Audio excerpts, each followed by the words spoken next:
Hello, we are in Sarajevo in European Society of Criminology conference, and I would like to introduce Lithuanian criminologist Aleksandras Dobryninas. He is professor of sociology, head of Department of Criminology at the Institute of Sociology and Social Work, Faculty of Philosophy, Vilnius University. And me, Eglė Vileikienė, advisor of Ministry of the Interior, Republic of Lithuania. My acquaintance with Professor Aleksandras Dobryninas 20 years ago encouraged me to move away from sociology and turn to criminology. Professor was a supervisor of my doctoral thesis on the public attitude toward criminal justice in Lithuania. Now we are colleagues. However, I continued working in the area of applied criminology rather than theoretical one. I have been carrying out sociological and criminological research, consulting the law enforcement and executive branch of the Ministry of Interior on the issues related to the implementation of public safety and security policy. Today, I allow myself to be a bit more personal and biographical and ask Professor about his path in criminology, life achievement, professional challenges, his reflection on the past, present, and his vision of the future of criminology. So, Professor, you have obtained your first university degree in math. Could you please tell us about your educational path and why you have become a criminologist and when? Okay, good questions. First of all, hello again. Actually, when I was a young man, I never thought that I became a criminologist. First time when I saw a criminological book, it was, of course, it's Soviet time, and it was a very strange title, test book on Soviet criminology. I just tried to read it and realized that it's absolutely nonsense.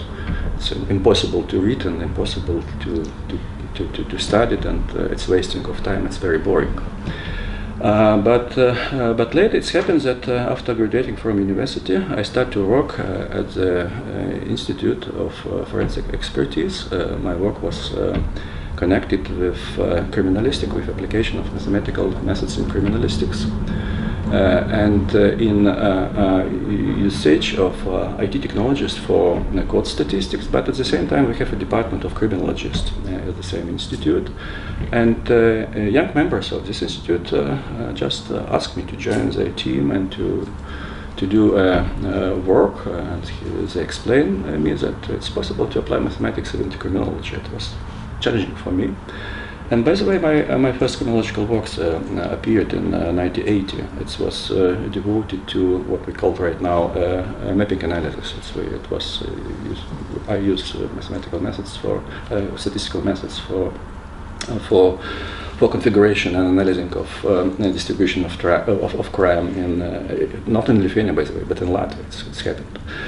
So, but at the same time, I got acquaintance with my first teacher in criminology, Professor Blusteins, and a bit later we wrote a book on logical and philosophical aspect of criminology. But before, in the gap between our first acquaintance and the book, I moved my direction from mathematics and criminology to philosophy. I became a professional philosopher, defended PhD in philosophy, but later I came back to the same issues, and from the publishing of mentioned book, I just stayed in criminology until now. So for me, I just remember what Niels Christie wrote about criminology. I found some a bit later that criminology is very boring science, but the problems so interesting, so deep, so attractive, that it was to work in this field. So I do. Okay, thank you. Professor, your areas of interest and research in criminology are very broad. Could you tell us what themes, topics you had started with, and what are your key publications and why they are so important in Lithuania? It's hard to say why my publication important. It's not my business, you know, to do assessment of my work. It's better if my students do it, or my colleagues. But main principles by working in criminology, it's of course the matter of interest. If I interested in something, I do it. I believe that academic freedom is not only just empty words. I believe it's an energetical principle for research. If you are not free in choosing your theme, choosing your object, it's really boring. But criminology, for me, at least it's a field where you can feel yourself free in choosing the theme. Of course, sometimes this theme belongs not only to you, but it comes from the society. For example, again, I mentioned this first our book on logical and philosophical aspect of criminology. It's come from obvious paradoxes in criminological discourse. For example, when we try to use different languages for describing, criminological facts. So, and it was very interesting for me what's happened, and when we tried to use linguistical analysis of chronological text, we realized that it's real classical Bertrand Russell's type paradoxes when we mixed so-called object language with meta language in criminology, and it was a theme that we find Professor Dobryninas realized in this book. Later, for example, I was very interested in media and crime research, but again, it's come from the publications. I saw what's going on, especially in the 90s, where where description of crime became bestsellers for local newspapers, and I just tried to ask myself why. What's happened, and what journalists want to do? Is they want to sell us the good product in terms of profit, or it's a kind of social civic duties to explain to the society what's going on with the safety and security in society. So. Again, this topic was of both interest. It's personal, and at the same time it was societal interest. After the same with corruption. It's funny to say, but on public discourse, corruption doesn't exist even. For example, before 2000 years, and after it became very much visible. What's happened? Why? And again, our research on corruption and new methodology for research, for example, the map of corruption. It's again come as say not only personal from the personal interest, but sometimes it's a reaction of needs of societies. Again, my last research is for example, in death penalty and trust and confidence in criminal justice also have the same structure. It's a combination of personal interest as a researcher and some kind of academic and social duties that we have to provide society, to provide so the specific institution with the knowledge about the real problems that exist in our society. So it's a source for my research and for choosing the themes. Okay. So two decades ago, criminology in Lithuania has been perceived only as a branch of criminal law. You are one of these people who had contributed to unity the criminology and sociology sciences and established the bachelor and master degree programs at Vilnius University. So, could you tell us how have you achieved that nowadays in Lithuania politicians start more often look up and consider criminologists' opinion and advice? I believe that when you ask about you, you have a plural form, not me, but me and my colleague. Because my colleague. Yes. But starting from the beginning, it's a really interesting phenomenon, and I discuss a lot about it. That criminology, by its nature, by its character, it's interdisciplinary study. If you look on foundators of criminology, there were no lawyer, no legal expert. Might be Benta in some sense. Neither Beccaria, no Lombroso or Ketle. They come from to this what we call right now criminological field from different disciplines, as economists, as medical doctors, as a statistician, and so on and so forth. Of course, and again, might be it's because of very big influence of famous Italian criminologist Ferri. So criminology became more and more legal studies, and at least in Europe continent, in European tradition, criminology are affiliated with criminal law, and sometimes it's treated as a sub-department or sub part of criminal law. But again, might be later we touch this theme. There are different approaches to criminology. For example, it's possible to raise criminological questions from psychological point of view, from sociological point of view, from political, from the point of view of political science, or even linguistic or philosophy, and so on and so forth. Again, it's an interdisciplinary field. I like a bit provocative explanation of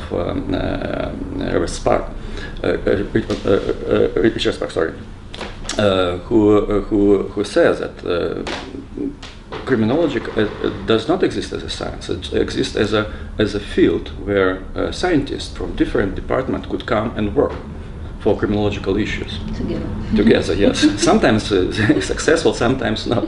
But again, if you look at the history of criminology, you can find a lot of academicians who actually never identify themselves as a criminologist. Durkheim, Lombroso, who is the next Marathon, for example. Yes, Becker, both Becker, Howard, Gary. Again. So it's a field that actually much broader than for example the only legal field, and due to this fact, it was very important to look at criminology as an interdisciplinary field, and I believe that sociological approach is very close to this interdisciplinarity, because again, if you look at the history of sociology. And remember the work of Kant. So you remember that sociology was, or social physics in his first approach, was imagined as a field that actually covered all other sciences, hard sciences and social sciences, and from this point of view, it was very helpful for us, for Lithuanian criminologists, the opening of border when we restore independence, and we were more flexible with contact with Western criminologists. And I remember it was a big event for our university when our colleague Maeve McMahon from University of Toronto came to us and to teach, and she insisted very much that okay, Aleksandras, try to do sociological criminology at Vilnius University, and we started to do it. And in 1999, we already have a master degree program in criminology and sociology. At the same time, parallel, we have a program on psychology and criminology. And in 2008, we have a program, interdisciplinary study in criminology at Vilnius University. It was absolutely unique program in master level. We combine law department, psychological department, and sociological department working together on two different programs in in criminology. It was a unique experience, by the way, and of course our expertise in different field of social policy became visible. For example, in corruption, in abolition of death penalty, in prison reform, and so on and so forth. And again, it's became even obvious not only for example, for decision makers, but it's obvious even for criminal law professors and researchers that criminology should be interdisciplinary. They can treat criminology only from the law position. It's only one possible angle for taking criminological problems. So from this point of view, we were very successful in our project. So and we cooperated. We have a unique experience in cooperation between legal experts, sociologists, psychologists, economists. A lot of programs we ran on this interdisciplinary basis. Okay. Your research had contributed to the abolishment of the death penalty in Lithuania in 1998. Later on, you discovered Yes, it was discovered. the problem of corruption in Lithuania.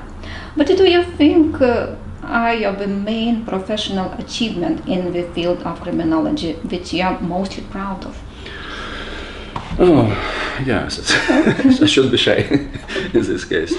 But what I really like, I'm not proud because I see a lot shortcomings in what I'm doing. If, for example, I do it again, I do it on the different level and with different methods and probably with different, let's say, conclusions. Not conclusions very much, but with different argumentation for my conclusions. But nevertheless, at least I learn a lot from this research, and I believe that a good research, it's not research that put answers on the problem, but a good research if it's arise new answers, new questions for further research. And from this point of view, of course, the book on logical and philosophical aspect of criminological knowledge was very important for me. I use some ideas from this book even now. So it's, It's unfortunately it's published in Russian, and probably for English-speaking audience it's about invisible. But for me and for those who actually who read this book and with whom I discuss this book, of course they got some basic ideas. It's maybe it's not something absolutely new. It's just new approach. It's at least for us it was new approach. Its approach comes from phenomenological sociology. It's phenomenological sociological approach to criminology, and further just go deeper and deeper with analysis of criminological knowledge, namely from this point of view. So you mentioned the project on abolition of death penalty. Also, it was very interesting, and again, it was supposed firstly that it's a political or legal problem.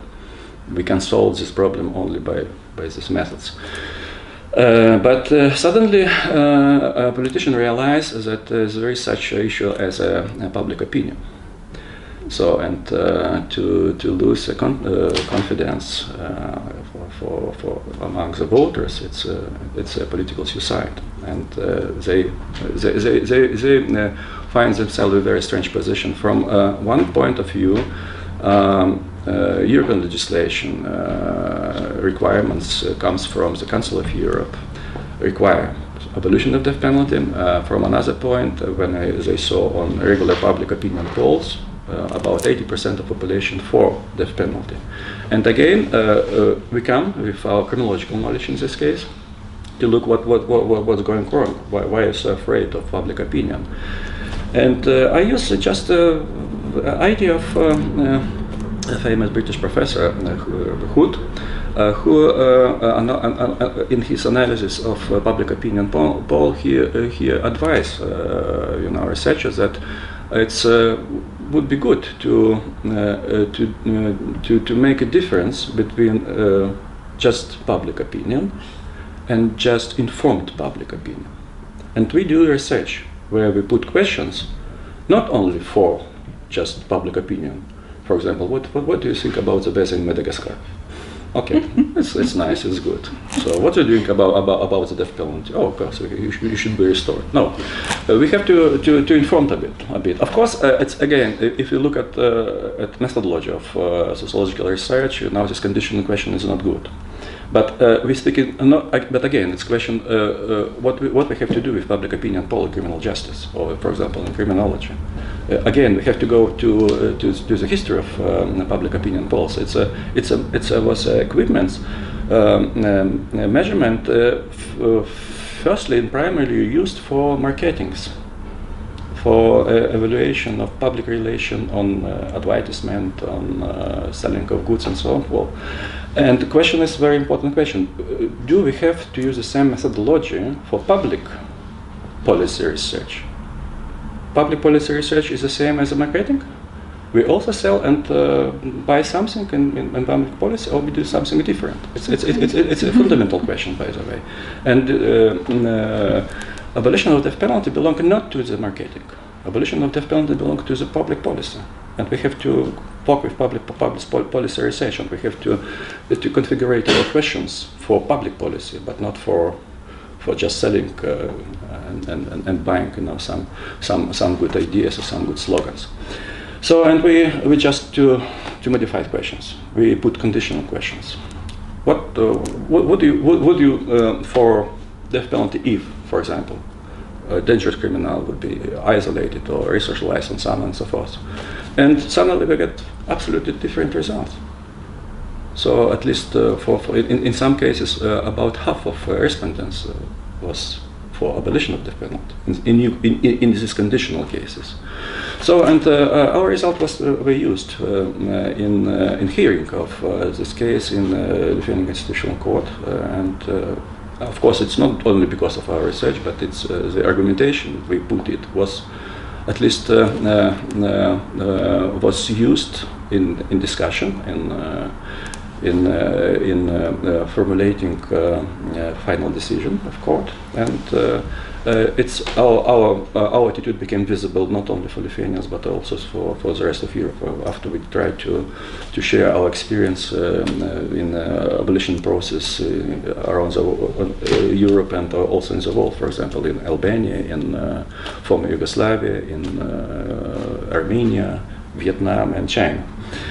So it's again, but what I learned for myself, I learned this very important element of informed opinion, and later I just to transform this idea and matches with again with phenomenological approach of Alfred Schutz, his famous idea about what we can call as epistemological stratification, where we try to fix social groups not according to their profession, age, or, for example, education, but according to their knowledge about their proximity to the problem. He advised us to look on different kind of knowledge, and at the same time of different kind of discourse, professional discourse of well-informed citizens, and discourse of what Schutz said as a man from the street. So, and until now we use this methodology now, qualitative and quantitative research, by the way, in Lithuania. So it's became so popular right now. Yes, it's what it's come from. Again, corruption also. So when we realize that we are corrupted, so there were a lot of waving flags against corruption, but question was again a question for policy research. If you have an enemy and you're against corruption, you want to fight corruption, do you know how your enemy looks like? Again, the traditional questions. Do you suppose that such and such institutions are corrupted? Yes, no, and so on. So the argumentation from other side, from the side, for example, of law enforcement, say, okay, it's not information, it's only opinion. Give us information about corrupt institutions and so on and so forth. Okay, it's what come to our mind first. It's victimological survey. So let's ask any possible victims about corruption, and we did a map of corruption in Lithuania just on this methodology. We just mixed together public opinion about possible trust and distrust in governmental institution, corrupted, not corrupted. By the way, corruption evaluation institution of as being corrupted very high correlated with trust and distrust in institution. But at the same time, we ask about experience, and we even calculated so-called indexes of corruption. You probably remember extortion, bribery index, efficient index, and so on and so forth. And we go with this data. We show it, and this became very, very important for designing and submitting program on fight corruption in Lithuania. And right now, for example, this map of corruption is a regular service that our special investigating service responsible for fighting corruption regularly organize every second year. So again, it's what we're doing, what we can be. But again, it's not only mine. It's our team. For example, map of corruption. I have to mention my colleague Rasa Lishauskina, Laima Zhelitskina.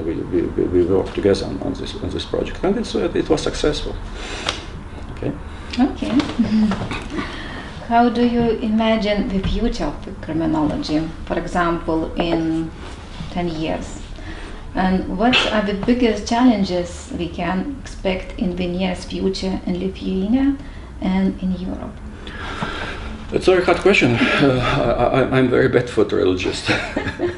So sometimes you can expect what's happened next year, for example. We're living in very, very, very changeable world. It's, it's especially if you look from theoretical point of view, even world of view of social change around the world, we enter in new period of development in Europe.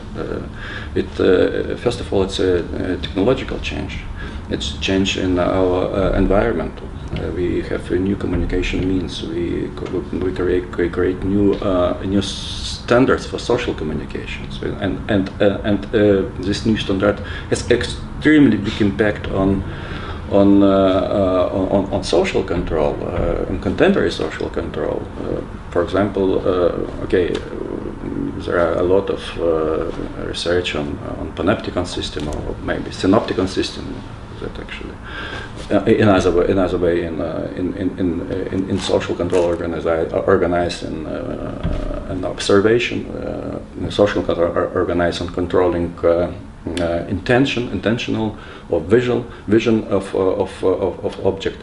But right now the panoptical, not panoptical, but polyopticon control that comes together with social networks, where we all observed everyone. So it reminds me situation of Middle Ages, when we have a god who actually was our supervisor. Yes, we can lie, for example, for our wife, or for example for our boss, but not to God. But today we are about the same situation, because we are visible. The privacy now is just under the big questions. Everything is in the network. It could be used against you, or could be used for your good. It depends. But you feel that you are not private in this case. And again, it's great new questions and new challenges. I just want to remind you how criminology came to the birth. Beccaria, it just want to rationalize social control. He says that the social control too much unpredictable, too much arbitrary. And we have to have some kind of border, and we have to have kind of agreement about ourselves. What is legal, what is not legal, how we can treat this, for example. But right now, it's new Beccaria.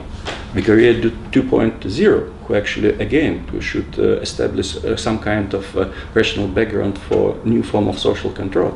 Because right now, look, the person could be accused of doing something 40, 50 years ago, where the social standards, social control standards was absolutely different. Or, for example, who should be accused because of information that come anonymously from social network, and we accept it. It was impossible. For example, Vicariate says that, oh no, it's not impossible. No crime without law, without let's say this rational borders. Are we going to establish these rational borders? It's a big challenge for us. I believe it's really big problems. But again, it's another problem globalization, problem of new technologies, problems of artificial intelligence, that actually also comes to our problems. For example, intervention of artificial intelligence in law enforcement and decision-making procedure. Are we going to allow them to solve our human problems? So it's open questions. So, but it's challenging. We have to answer. Look what's going with our courts. They're overcrowded by cases, and the idea that in some cases we can do in a better way. For example, we advise you use artificial intelligence methods and equipments. Maybe it's a good idea, but what after? So it's another problem. Problem again, it comes from our knowledge that comes from contemporary biology. So it's also sometimes people say that okay, so we go to Lombarzo again and we go to the controls that actually could lead us to new Gulag or something like that. But we have more and more information about our behavioral background. And again, we have to understand, we have to figure out the borderline between social responsibility and biological, genetical determinants. So again, it's a question that comes to us, and we have to manage them. So a lot of problems. I believe that criminology has a lot work with this problem. So, in your opinion, the future is not so bright? I believe yes. Again, again, it's not bright, but you have to be careful with your future. You don't have to allow to yourself to relax and to think that that all problems will be solved automatically without your intervention and your responsibility for what you're doing. If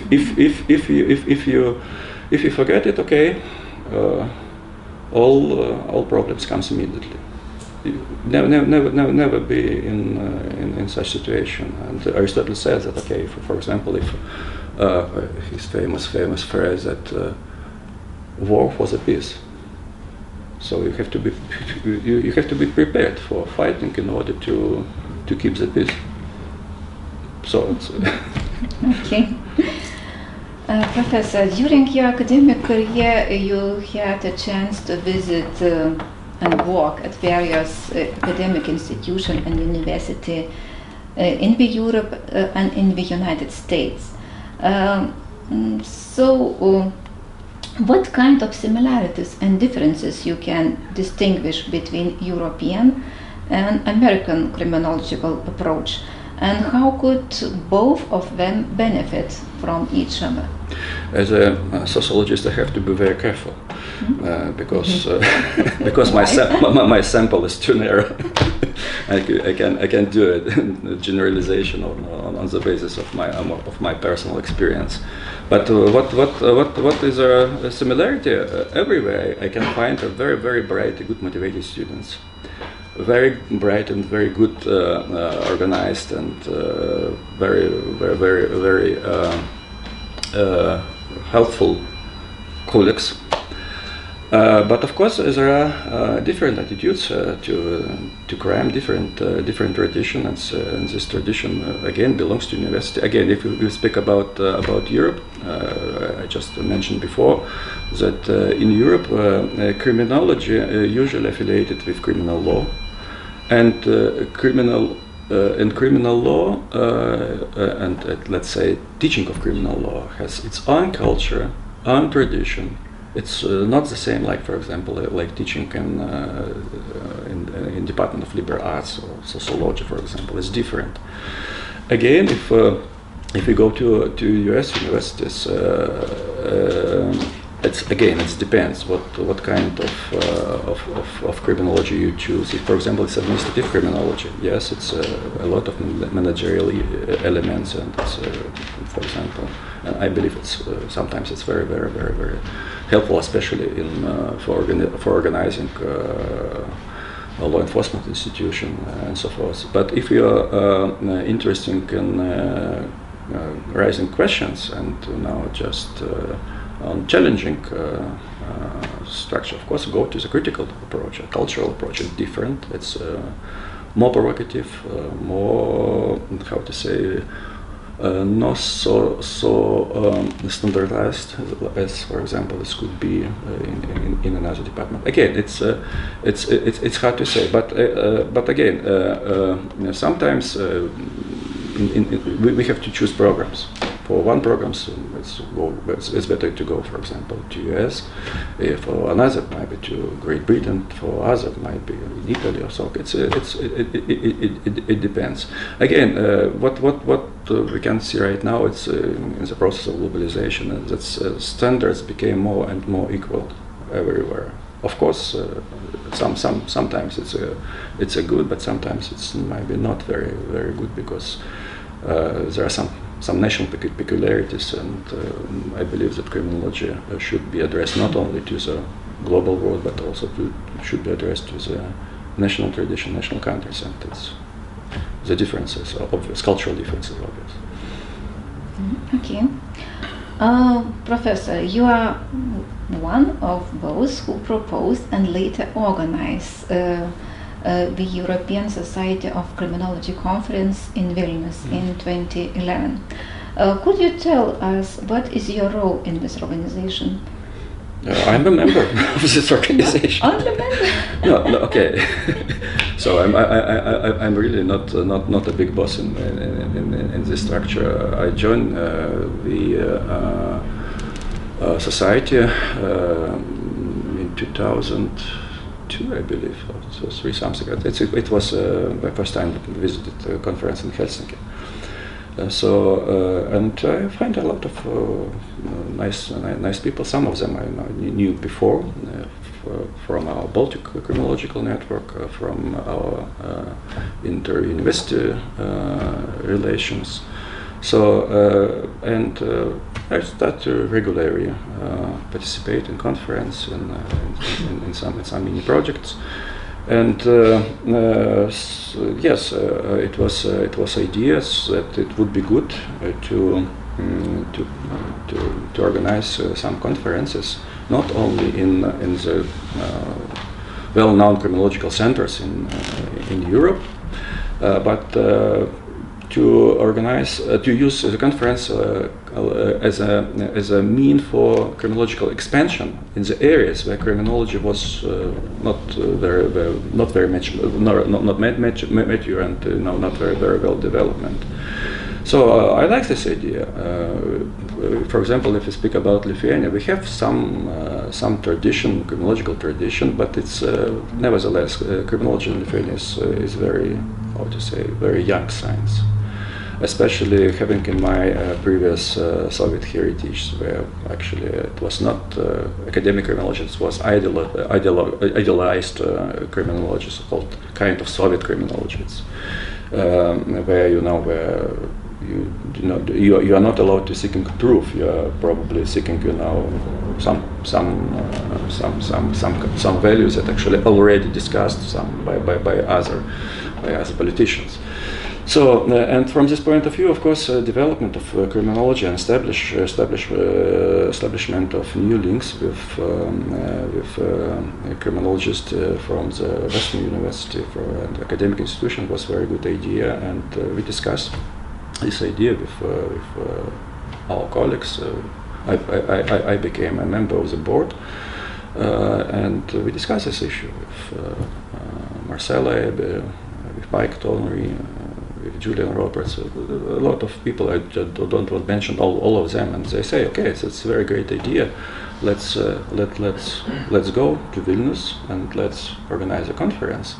So I talked with my colleagues in Vilnius and say, okay, are we ready to accept it? Are we ready to organize these big events? That would be first conference in Baltic countries of this sort. Say, okay, let's do it.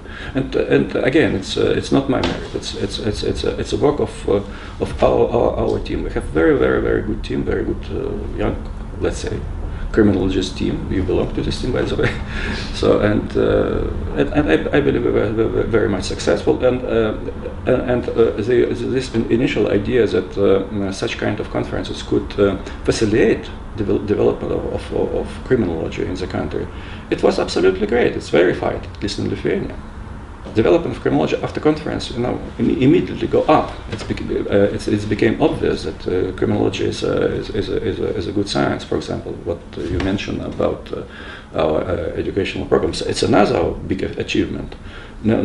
If you look, for example, in Baltic countries, you didn't find any programs of this sort. For example, in Estonia or in Latvia, or for example, we have only one serious competitors in Poland.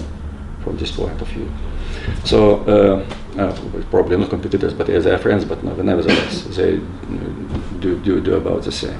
So I believe it's a great role of European Society of Criminology for expanding of this criminology. By the way, we are very much thankful for the European Society of Criminology for supporting our bachelor program in criminology. And for example, address that we received from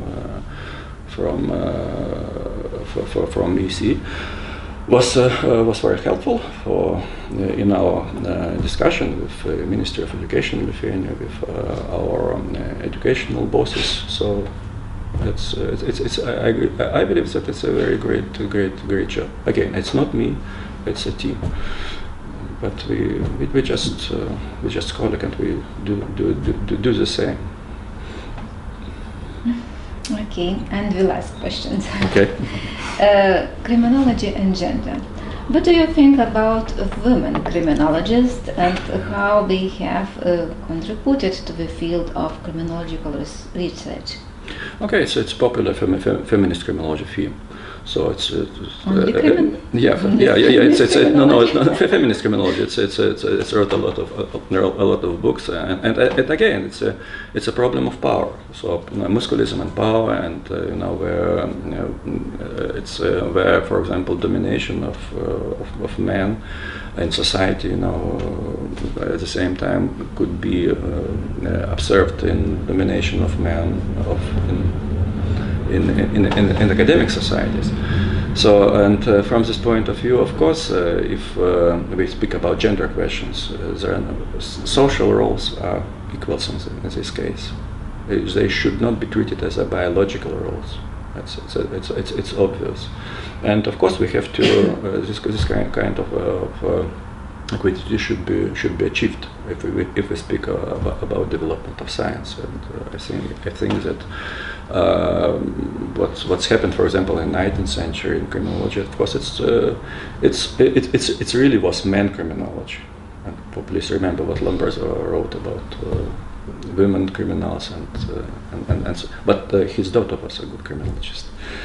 So and and again, we have a lot of famous criminologists. Again, Gluck, Eleanor Gluck, famous research.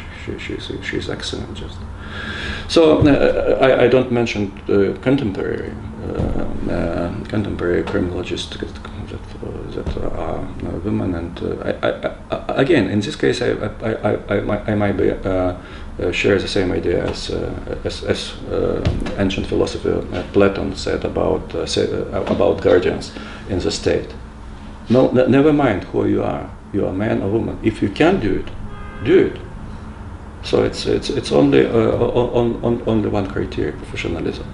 If you can do it, and don't use biological difference in this issue, because it belongs not to biology, it belongs to socials. So it's my questions about the role of it's so standard, it's so obvious. Okay. Okay.